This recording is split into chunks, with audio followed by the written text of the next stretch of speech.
RM8 buat macam ni. Oh, RM8 je sekali telur sekali ayam. Ni nasi goreng apa ni? Cendawan. Nasi goreng cendawan lagi.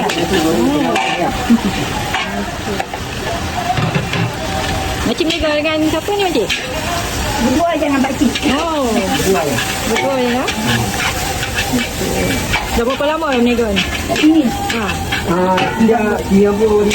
30 tahun. 95. 30 tahun tu. Oh, lama. Lama 95. Oh. Ni ada berapa jenis nasi goreng ni Pakcik? Semua nasi goreng biasa. Oh, Nasi goreng biasa tu dah biasa tapi kita berbagi. Berbagi bukan sikit, contoh sikit. Saya semua campur lah.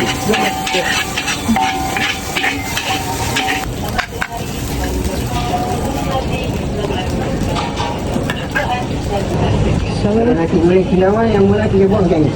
okey. Ini nasi goreng cendawan ayam Nasi kan. goreng cendawan ayam macam ni. Okey, ni berapa ringgit ni Pakcik? Kita ada 8 buat macam ni. Oh, RM8 je sekali RM8. telur sekali ayam. Oh, Ya begitu. RM10.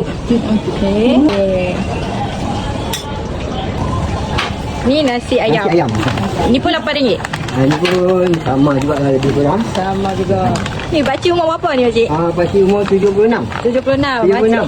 Makcik 80. Oh. Pakcik berapa? Pakcik ni adik. Oh, adik-beradik lah ni. Adik-beradik. Oh.